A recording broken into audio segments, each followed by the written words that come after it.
Hello, everybody. Welcome. Welcome everybody here to Sports Talk Network, and specifically here tonight, the SmackDown Live Review, WWE SmackDown Live Review for October the 8th, October 10th, 2017. Here, a pretty good show, SmackDown Live. Certainly, what's interesting, one issue I had with it, and I'll be talking about that here later on. Of this, I am sure. But let's start here sharing. Well, first, you can follow me on Twitter at WWE_podcast. I do my Raw and SmackDown Live Insta poll. So for SmackDown Live, I have what did you all think of SmackDown Live tonight, where we did see Sami Zayn try to explain himself, retweet to share, if care. 80% said great. So far, 80% say great, 0% say good, 0% say okay, and 20% say horrible, or terrible as I have here. Terrible, horrible, no good, very bad show. 20% there. 5 votes so far, 23 hours left. Thank you for the retweet from my co-host over on the SmackDown Live Review Show. I'm talking WJ, Katrina at Katrina the Good. I thought it was a good show. I don't know if I would have, if I had to vote on my own poll, I don't know if I would say great, but I would say it was dang good. I do say that to myself. It certainly was entertaining, and I did enjoy it for what it was. And SmackDown Live certainly going to be interesting in many aspects, not just the Sami Zayn Kevin Owens one, but other things, to include the tag team division. As the show started off with the tag team division, the new tag team champions, the Usos, and then the New Day come out, and the rest, and then everybody else comes out to include the Ascension, but anyway, not. And then Daniel Bryan comes out there. He's going to have a fatal four-way match, fatal four-way tag team match to determine the next challengers for the SmackDown Live Tag Team Championships to face the Usos moving forward. Okay, since they had already this pay-per-view here in early October, I think now SmackDown Live's on the road to Survivor Series. So meaning there is going to be a tag team match on the SmackDown brand for the pay-per-view. Now, Survivor Series could be a pay-per-view where both are on SmackDown. Since it's going to be a big show, probably good. It's going to be a 4-hour show.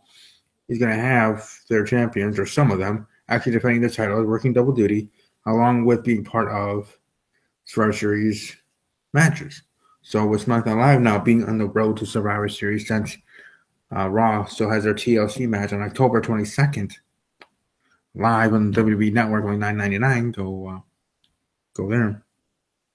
Be there, be square, so we'll say. But anyways, the tag team division that happened, Chad Gable and Shelton Benjamin getting the win. Are the new number one contenders are going to be facing the Usos. Now, whether the tag team title match is going to be at Survivor Series or on a show before, so it is a long road to the pay-per-view event, there might be a special SmackDown show on the road to Survivor Series because their road is pretty dang long.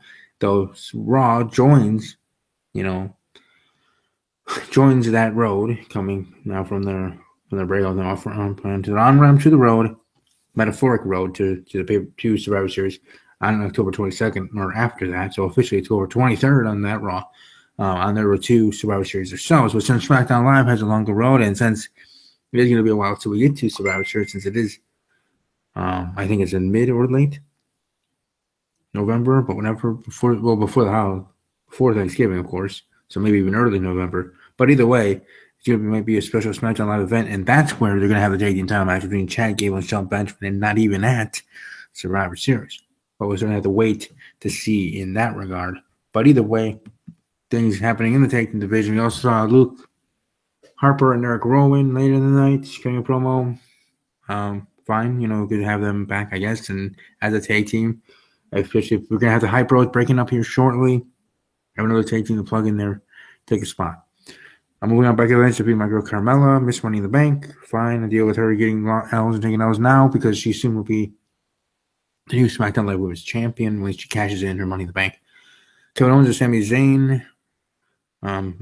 Big story of the night, pretty much, since there was no Jinder Mahal, and that's the one thing I'm upset about. But it is what it is in that regard. But Kevin Owens and Sami Zayn uniting, and Zayn giving his reasons on why he did it. He felt Jimmy McMahon was going too far because he could have beat him, as I even was saying during the show. Should have just pinned him while I was watching Hell in a Cell right after Kevin Owens did that big bump from the cell at the midway point, and should have just pinned him there, but that he got little overzealous, try to do go the extra mile too much, and that upset Sammy that he was actually going to try to not only hurt Kevin Owens, that's the type of match it is. Heck, it's a Hell in a Cell match, but to even do more, to even end his career or like worse. But either way, because Sami Zayn said, they may have been, best friends in the past or foes in the past and this and that in the past, but they're always going to be brothers no matter what. Best friends in that way. So that's why he did what he did. So moving right along, Shinsuke Nakamura, Randy Orton defeating Rusev and Eden English. Too much to say there, but I'm sure they'll be giving some fans a bone because I'm sure some of them were upset with Shinsuke Nakamura losing the way that he did. I know I wasn't, but I know there were some that were, I'm sure, out there. Shinsuke Nakamura getting the win, picking up the pin for the tag team there.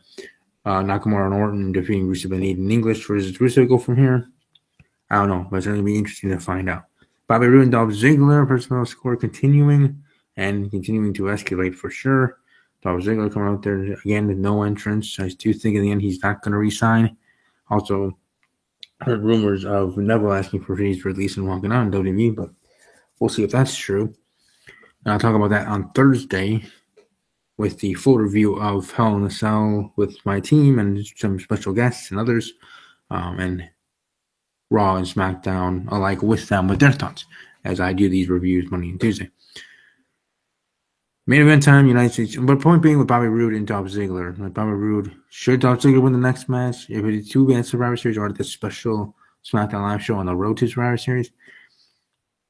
If it's a special SmackDown Live show on the road to Survivor Series because it's a long road,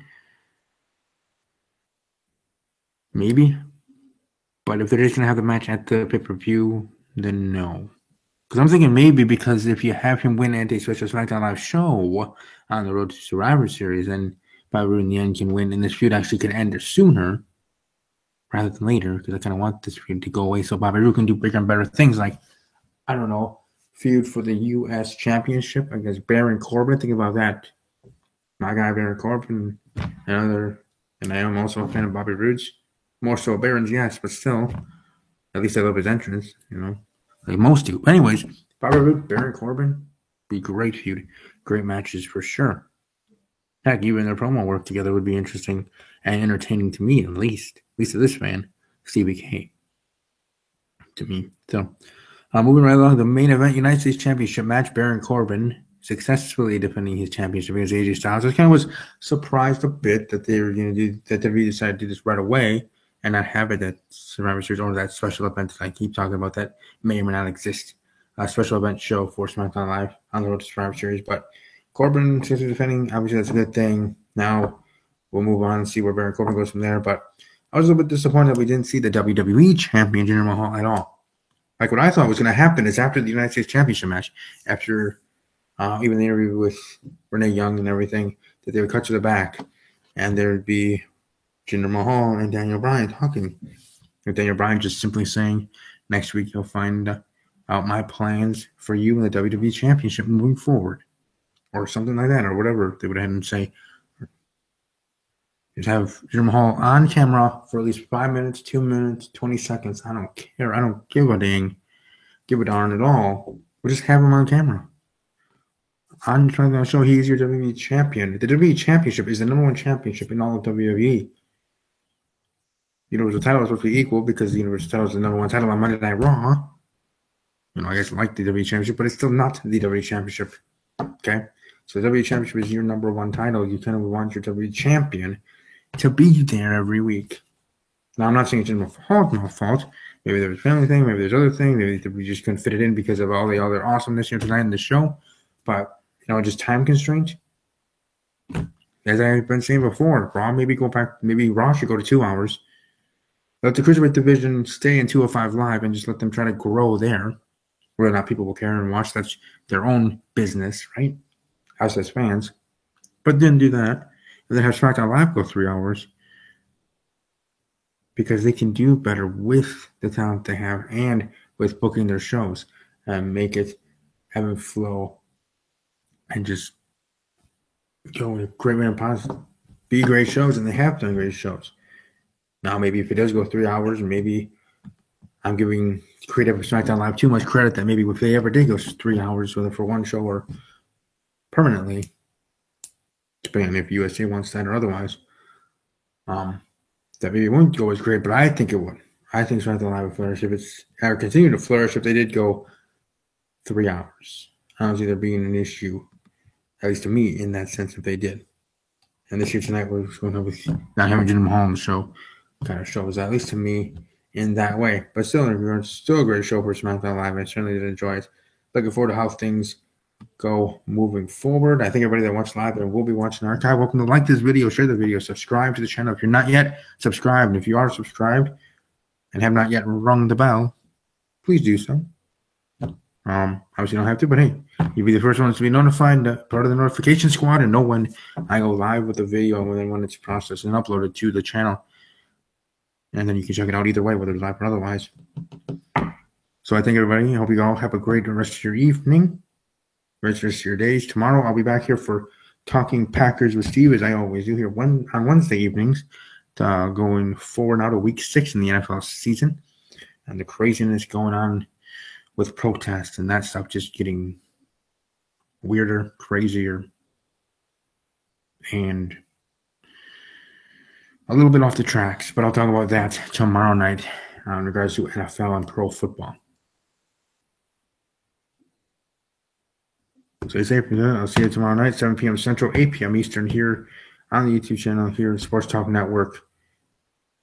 Stay safe tonight. Have fun, whatever you're doing.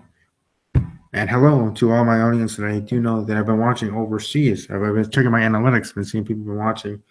I've been getting a higher number of more and more from England, Mexico, and Germany. So thank you all that do live in those areas. And wherever you're watching, I do greatly appreciate it for however you do watch any of my videos. Above all else, and as always, take care.